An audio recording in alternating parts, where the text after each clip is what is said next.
Check the quick block for continuity.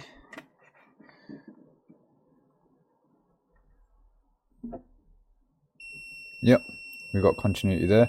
And also, did you guys know about this little trick as well? It's not legit. Well, I don't know if it's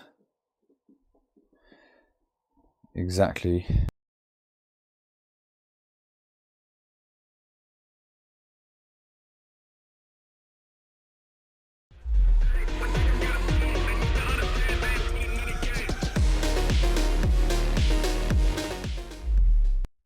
People, how are we doing?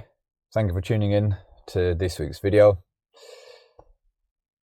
I've kind of been sat here for a while, not quite sure how to do this intro, because it's been a bit of a weird week. My head's just not really been in it. Not the content stuff, just work stuff in general. Like work is good, it's busy. A bit too busy. I'm ready for silly season to be over now, because I don't know about you guys, and I'm not one to, like, you get people who boast about, oh, I'm booked up until the next 3-4 months, or I'm booked up to the end of the year. That's not me. And being a jobbing breakdown engineer, I'm never going to be booked up that far in advance. But I am booked up. I would say my next availability is from the 10th of March onwards. That just kind of shows, for someone who just jobs around, that's pretty busy. And it's been like this pretty much since September. And I'm struggling to sort of keep on top of everything. I am actually turning away work as well. And that's probably the hardest thing to do being self-employed, is saying no to people and just turning work away. But I've not had any other choice. And it feels good to be able to say no, to be able to turn work away. As weird as it sounds, because it just goes to show that we are in demand. There is enough work out there, enough so for us to be able to turn work away and still be busy. Things kind of got to a point for me on Monday, and I'd finished the job that I was doing. It was only one job. I was doing a power flush with Cara. Didn't film it because power flush is boring. But once I got my bearings for where I was on my way home, I just switched my phone off. I switched it off and then didn't turn it back on again until late the following morning. And it felt good. It felt really good to just go off grid and just switch off. It gave me a sense of peace and just calmness that I've not felt in a long time. And I think I'm gonna start doing that a little bit more often. Just, I just need to go off grid a few times, just for my own mental sanity, my own mental peace. Because we are so plugged in on our phones. Back in the day, like my first mobile phone was a Nokia 3330 with Snake 2 on it, which I wasn't able to master. But those were the days where it was literally phone calls or text messages. Now on our phones, it's everything. It's everything. You can't get away from anything on your phone unless you switch it off or you go back to an old brick. Emails, WhatsApp messages, text messages, phone calls, internet, social media, like everything is on this, and you can't get away from it. Like ring notifications, the phones are constantly buzzing, and that means you can't let go of it unless you turn it off. Not even put it on airplane mode, not even put it on silent, because then you might pick it up and look at it. Just switch it off. I switched it off and put it in my glove box and I just left it. So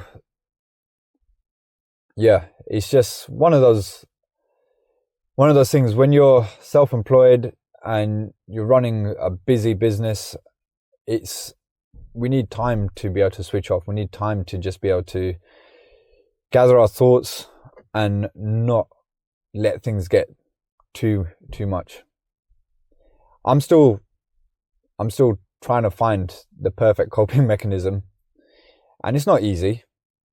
And the reason I talk about it quite openly is because I know a lot of people don't talk about it openly.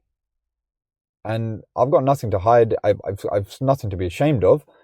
It's, you know, it's just letting you know that if I'm not okay, you might not be okay. And it's okay not to be okay for a while. Like, you don't want to stay in that phase, but it is okay not to be okay for a while, as long as you can come out of it and come out of it with a positive outlook on how things are. Like, the positives I take away from this situation is that I am busy. I have got work lined up. I have got income. I can provide for my family. Those are the positives. The negatives are, I'm stressed to hell. But it's just about being able to manage that stress. And like I said, just finding a coping mechanism. And I think for me, switching the phone off was a real game changer. And it's just goes to show it's something so simple, but it helps so massively. So yeah, I mean, that's what I wanted to kind of just talk about in this intro video.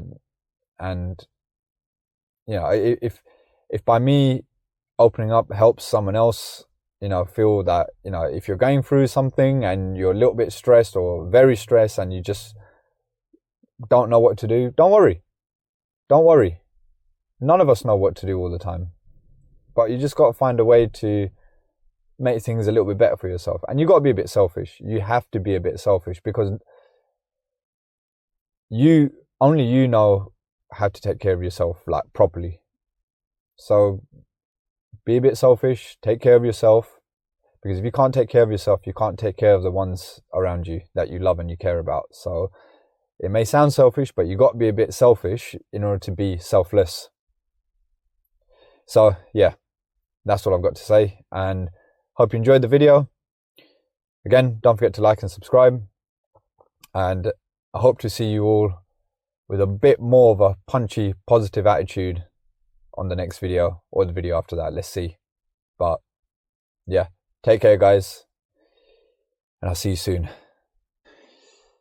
Alright, this is one of my installs, and it's coming up with an E02 error. It was also coming up with an E82. Alright, let's pop the heating on. Pressure's a bit high, so I'm going to probably drain a little bit of that out as well. But firstly, I just want to see what the boiler's doing. Alright, E02 straight away. Let's check any valves been turned off or is that? Nope. It's coming up straight with E02. Alright, let me just look up, see what E02 is, and we'll come back to it. So E02 indicates a false flame signal. So I believe that's similar to like an F28 or F29 on a vaillant, something like that. Alright, let's see what it actually says on here. False flame signal is triggered if flame is detected in the burner while the gas valve is closed. Well, that doesn't make sense. Let me open up and see what's going on. I think maybe the condense is getting a bit blocked out, because as soon as I lift that up, getting water coming out of there. So I reckon that's what it is. So I'm going to go and grab my wet vac, and because I don't want to pop that off and then we'll just get water going everywhere.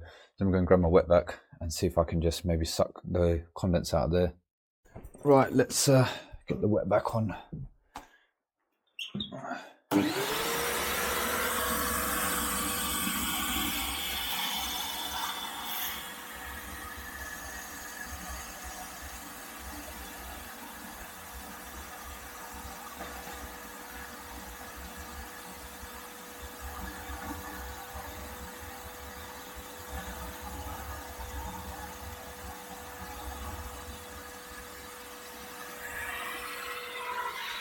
There we go. Yep, there we go. Look, now Well, I've popped the condensate hose off.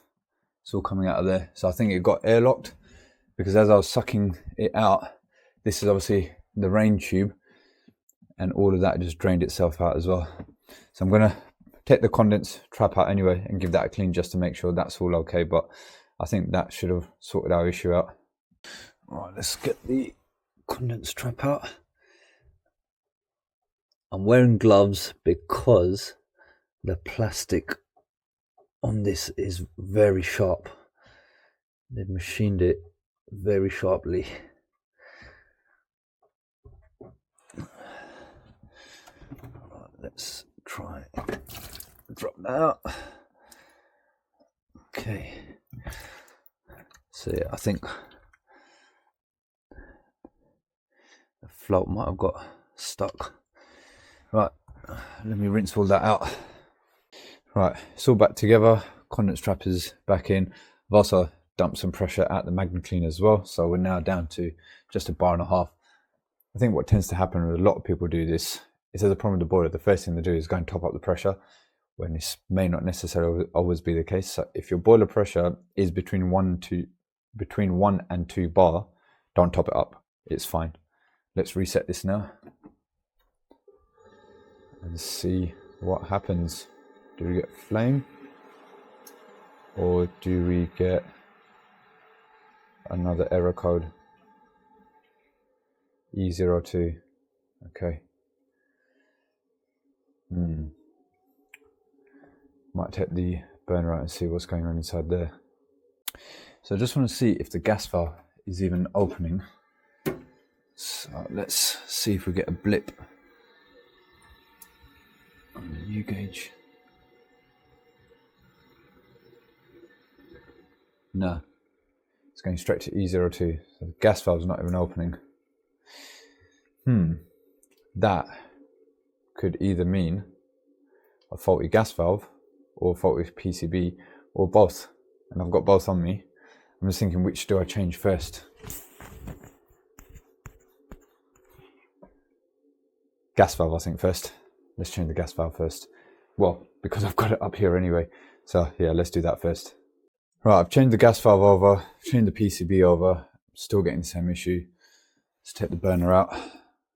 Let's have a look inside here. Oh, okay. I see the problem. I see the problem straight away. What is caught on this? This is the condense hose. We've had condense backing up, and you can see what's happening there. So I'm hoping in this situation, clean up the burner, clean up the flueways, and that should hopefully sort it out. Right, I've cleaned it up, put it back together, just giving it a demand again. Let's hope. It's got a new gas valve, new PCB, main heat exchange has been cleaned up. Now it's going to be E05. Okay, I haven't plugged the fan in, that's why. All right, that's what happens when you rush. Let's try that again.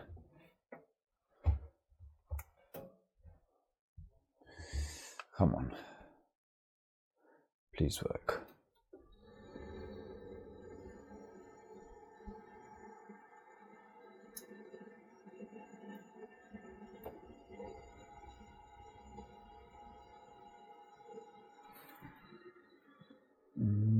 Gas is on. It sounds better. It sounds like it's trying. Do you know what? This is a new gas valve, and I remember this happened last time. I just set the gas valve up, but if that's the case, I'm going to swap the gas valve back out again. Yeah, see, now it's coming with E01 error. I'm going to swap the gas valve back because the old one was set for this boiler. So rather than trying to use this one and reset it up again, let me swap it out and then see if that works. We're back on. Happy days, let's go. Oh, it's a dark and stormy night. And where am I? I'm in N2. I think it's like near Golders Green. And I've got a vaillant here that's gone down. I've been sent some pictures, and I think it's a PCB. Is my mic on? Yeah, mic is on. I think it's a PCB because there's no display on the screen, and I always keep a PCB as van stock. So this is the newer style one, that's the older style one, but it's a newer style vaillant, so 086 is what the new one ends in. And let's go up and see if it is that or if it's anything else, and let's try and get it up and running. I'll see you inside. Right, we've got here an Eco Tech Plus 824. Now I actually remember well, you guys can't see because it's too dark. I've changed the gas valve on this before, so I do remember this boiler, and we have power because the lights are on there, but nothing on the boiler. So I hope my suspicions are correct and it is the PCB. Let's get the case open. Let's do some electrical checks on it first. Just make sure that we do have power going to it. And if we do, and the boiler's not doing anything, then it's going to be the PCB. There you go. CP was here. 1st of August, 2022. Oh, that was 2 days before my... How old am I? I'm 36 now. I'm going to be 37 this year, 2025. -3, 34. It was just before my 34th birthday. Okay, so inside doesn't look like anything's been leaking, other than the condense looks a little bit crusty there, but nothing that could have gotten onto the PCB, so that's fine. Like I said, we're going to do electrical checks, and if it all checks out, then we'll change the board over. Right, this is the closest I can get you guys in. Let's just see. Right, so one probe on the earth first. Right, got 240 between live and earth, 240 between live and neutral, nothing between neutral and earth. That's good. So we've got power going in. Let's turn the power off, and I want to check the quick blower. Let's just double check the power is off. Yep. All right, let's check the quick blower for continuity.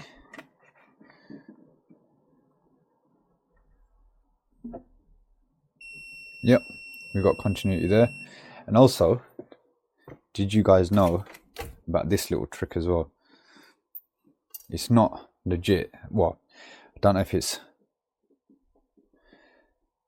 exactly, but yeah. So if you use a fuse, another way to check if it's good, if you haven't got like a voltage tester, let's say you want to check on here, if you hold one end of it and you start tapping stuff, look, it recognizes. If it was a dead fuse, you'd have no continuity on it. The quick blow fuse is fine, which means it is going to be the PCB. So the power's off. Let's get that swapped out.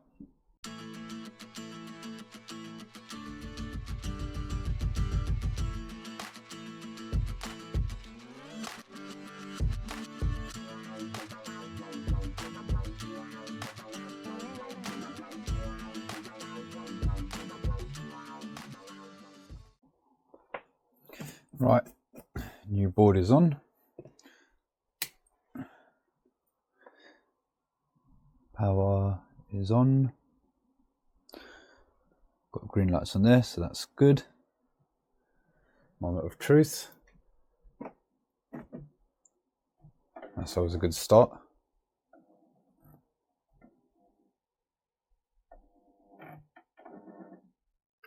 Let's see. It's going through its startup.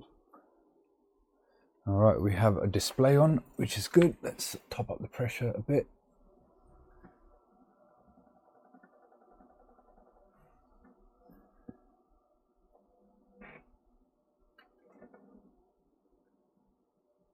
All Right, I think we've got enough pressure in there now. And let's run a hot tap.